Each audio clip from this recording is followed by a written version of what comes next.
I never meant to notice her that way, my friend's mom. But some people don't ask for your attention, they just have a way of keeping it. It started on a quiet Saturday afternoon.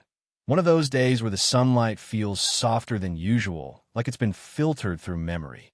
I hadn't seen my friend, Ryan, in a few months, and he'd asked me to drop by.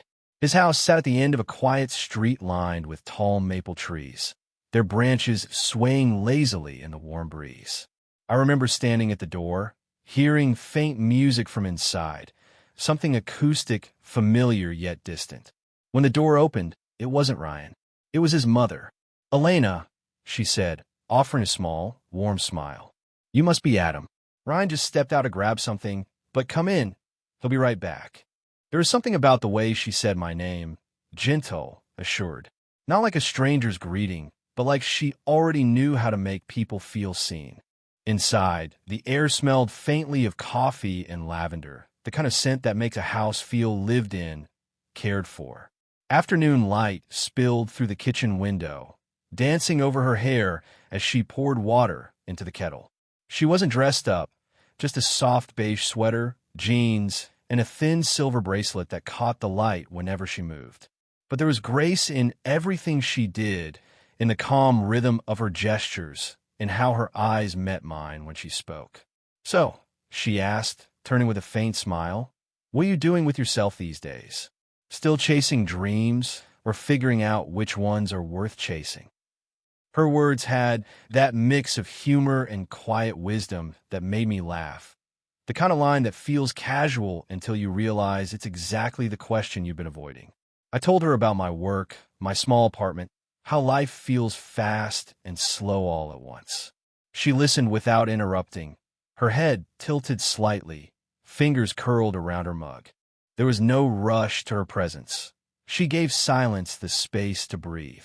I noticed the way the sunlight caught the fine lines at the corners of her eyes, not as flaws, but as traces of a life fully lived. She didn't seem to mind them either. We talked about simple things, books, travel, the stubbornness of rose bushes. But beneath it all, there was a quiet ease I hadn't felt in a long time, a warmth that settled somewhere deep in my chest. When Ryan finally came home, I almost forgot why I'd come in the first place. I left soon after, but as I walked down that quiet street, the smell of lavender still lingered faintly in my jacket. And for reasons I couldn't quite explain, I caught myself smiling. Not because of anything she said, but because of the way she looked at me when I spoke. Like she saw something I hadn't yet figured out in myself. A few days later, I found myself driving back to Ryan's house. No real reason, just an easy excuse. He'd mentioned I could borrow one of his old books, and that was all the justification I needed. The sky was clear that day, the kind of soft blue that makes you want to slow down and notice things. When I pulled into the driveway, I saw her before she saw me, Elena, in the garden, wearing a wide-brimmed hat and light gloves, pruning a row of rose bushes. The faint sound of distant wind chimes floated in the air, mingling with the soft scrape of metal shears and the hum of bees. She looked up when I called her name, shading her eyes with one hand. "Adam," she said, smiling. "You again. Ryan's out for a bit, but you're welcome to wait." There was again that calm, effortless warmth. She offered me a glass of lemonade, the kind that tastes faintly of real lemons and thyme. We sat on the back steps, overlooking the garden. The sunlight spilled through the trees, leaving dappled patterns across the patio. Her hat cast a soft shadow over her face, but her eyes caught the light, steady, unhurried. We talked about nothing and everything. How stubborn her roses were this year. How she missed real summers without deadlines or phone calls. I told her about my job, about how most days felt like I was just keeping busy without actually moving forward. She laughed softly, setting her glass down. "That's the trick with being young. You mistake motion for direction." I chuckled. "And what's the trick with being older?" She looked at me, the corner of her mouth lifting into a knowing smile. Knowing when to stop pretending you have it all figured out. There was a quiet moment after that, the kind that feels balanced on a breath. She tilted her head slightly, her eyes narrowing playfully. "You know," she said, "for someone who talks with his eyes as much as you do, you're terrible at flirting." I blinked, startled. "I what?" Her laugh was soft, Musical. She reached up, brushing a rose petal that had fallen onto my sleeve. If you're going to flirt, she said, her voice low but teasing, do it right. Her words hung in the air, playful but charged. I wasn't sure how to respond. I think she saw that, too, because she smiled again, lighter this time, almost as if she'd thrown a pebble into still water just to watch the ripples. The breeze shifted, carrying the scent of roses and something else, something warm, human, alive. When I left that afternoon, I couldn't shake the sound of her laugh. It wasn't just the words she said. It was the way she said them. Not mocking, not serious, but curious. Like she was testing the air between us and wondering if I'd notice how it had changed. I didn't plan on seeing her again so soon. But a few mornings later, Ryan texted asking if I could help move some boxes from the attic before he left for work. When I showed up, it was Elena who opened the door again.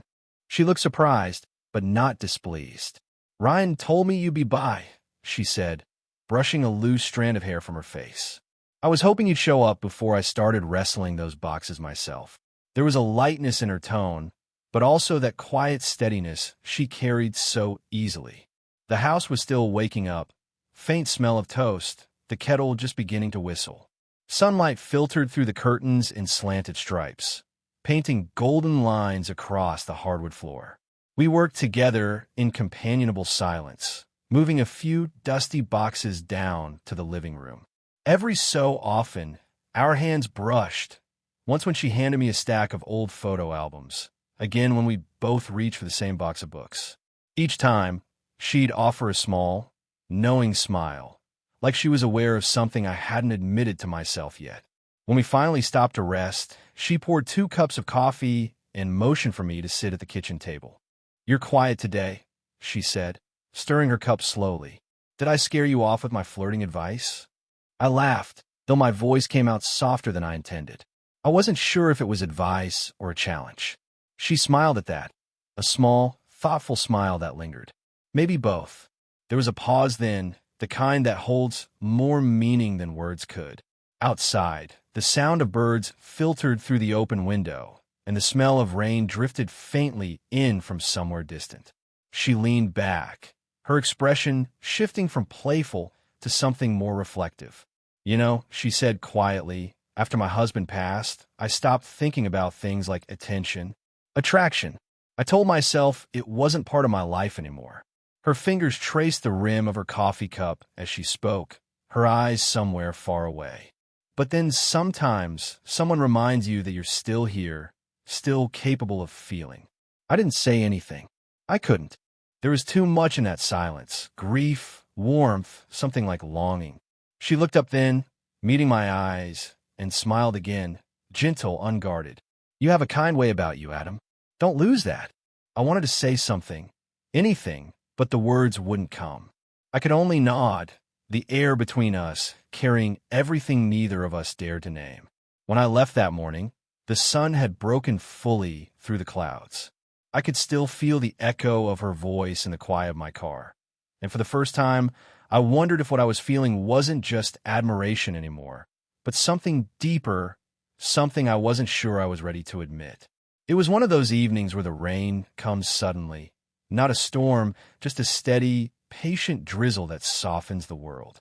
Ryan had asked if I could come by to fix a loose shelf in the living room before he left town for the weekend. By the time I arrived, his car was already gone. Elena greeted me at the door, holding a cup of tea, her hair loosely tied back. The smell of cinnamon and rain mixed in the air. You didn't have to come out in this weather, she said, though her voice carried that quiet tone that meant she was glad I did. It's fine, I said, shaking off my jacket. Rain makes everything feel slower anyway. She smiled at that, a small, approving curve of her lips, and led me into the living room. The lamp beside the couch cast a soft amber glow, pooling light across the carpet. The room felt warm, lived in, the kind of place where silence didn't feel empty. We worked side by side, me crouched by the shelf, her passing me screws and tools from the coffee table. Every now and then, our fingers brushed, and each time, she hesitated a fraction longer before letting go. It wasn't obvious, just enough for me to notice. At one point, she leaned over to hold the board in place, her shoulder close to mine. The faint scent of her perfume, something floral, maybe jasmine, lingered in the air. Our hands met again, this time deliberately, both of us reaching for the same small screwdriver. Her fingers paused against mine. Not long, just long enough for the air to change. I looked up. She was already looking at me. Eyes steady, expression unreadable. "You make it hard not to notice you," she said softly, almost to herself. Then, as if realizing what she'd said, she laughed, light, nervous, genuine. That came out wrong, but I knew it didn't. Not really. For a moment, neither of us moved. The rain tapped gently on the windows, the sound filling the silence between us. I could feel the warmth of her hand, the faint tremor of her breath. Then, slowly, she pulled back, setting the tool down, smoothing her hair with a practiced motion. "Thank you for helping," she said, her voice careful now, quieter. I nodded, pretending to adjust the shelf though it didn't need it anymore. "Anytime." At the door, she handed me my jacket, her fingers brushing mine once more. "Drive safe," she said, her smile small but lingering. As I stepped out into the rain, I could still feel that touch, light as it was, pressed somewhere deeper than my skin.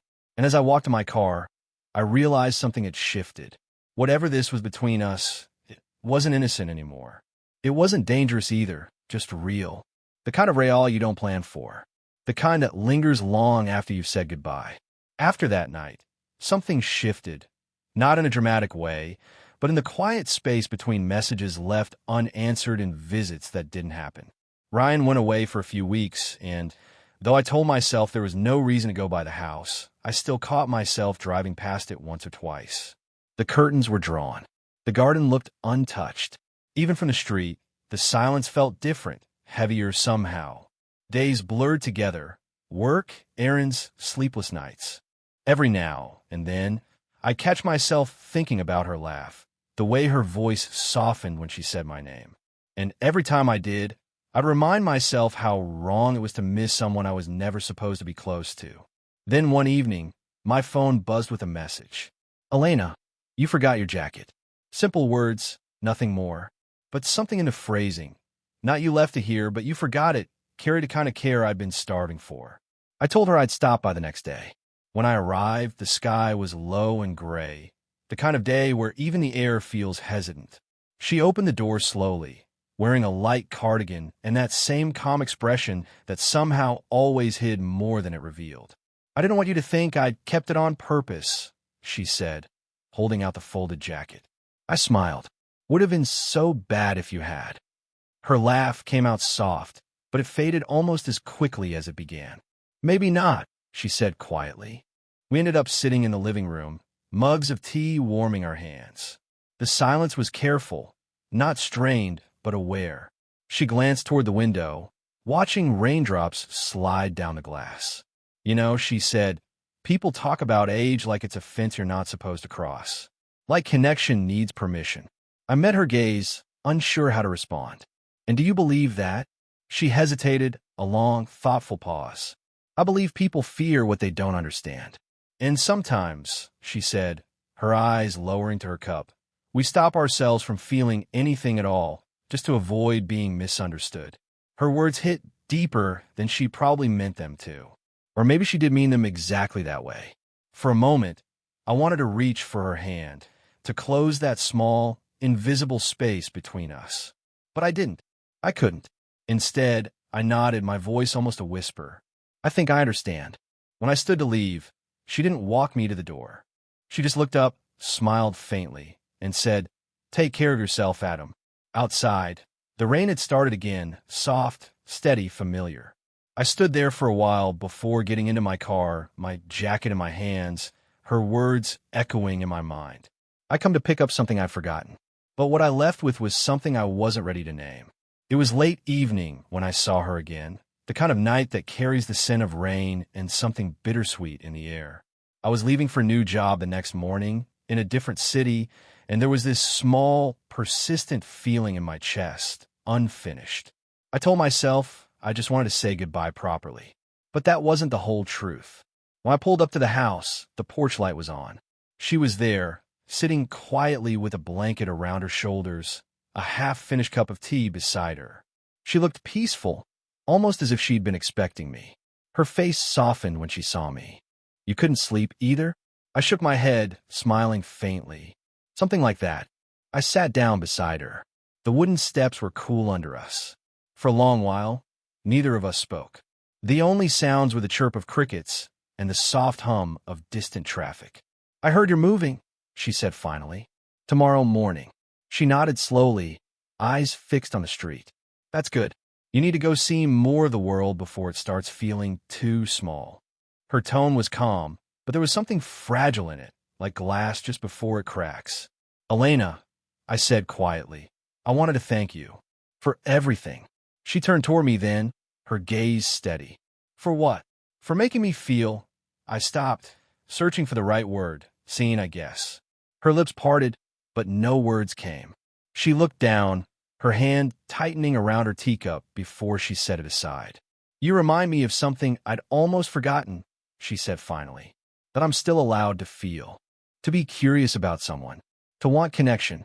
Her voice caught slightly on that last word, and before I could think, my hand found hers.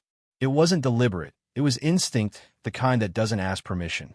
Her fingers were warm, her pulse slow and steady beneath my touch.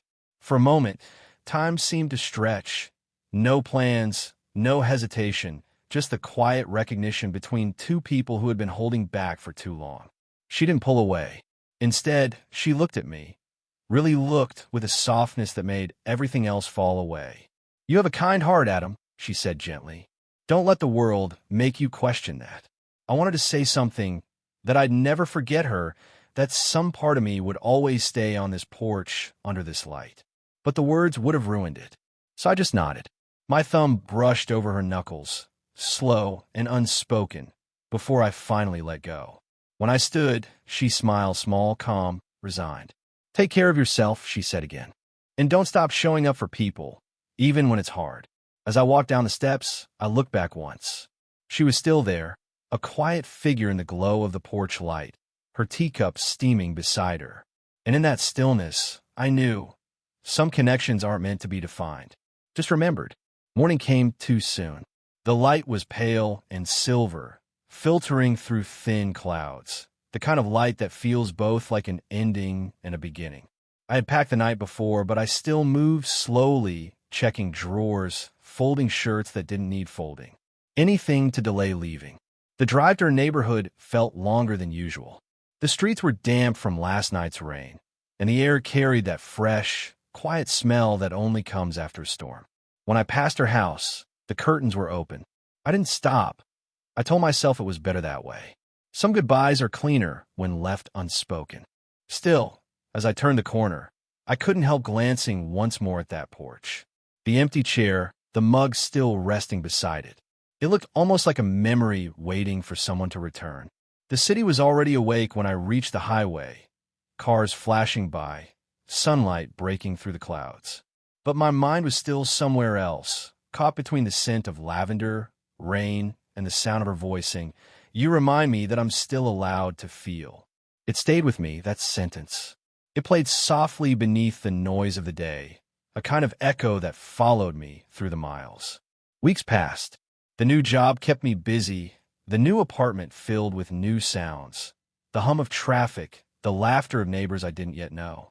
Life moved as it always does, but every now and then I'd think of her. Then, one afternoon, a letter arrived. Handwritten. The envelope simple, the handwriting unmistakable, small, elegant, a little uneven in places. Inside was a short note. No greeting, no signature needed.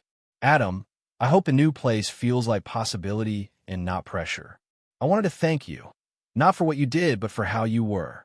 For reminding me that connection doesn't have an age, only honesty. Don't let what we shared feel like something you have to explain. Just let it exist as it was, a quiet thing that mattered. Be kind to yourself." There was no return address, no expectation of a reply, just the soft weight of her words and the warmth they carried.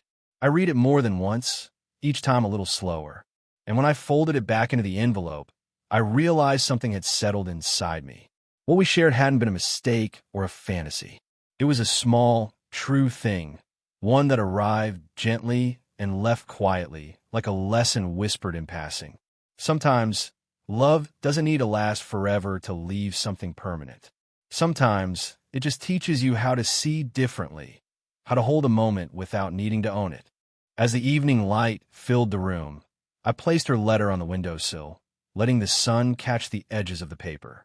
And for the first time since that porch night, I didn't feel the ache of leaving, only gratitude for having known her at all.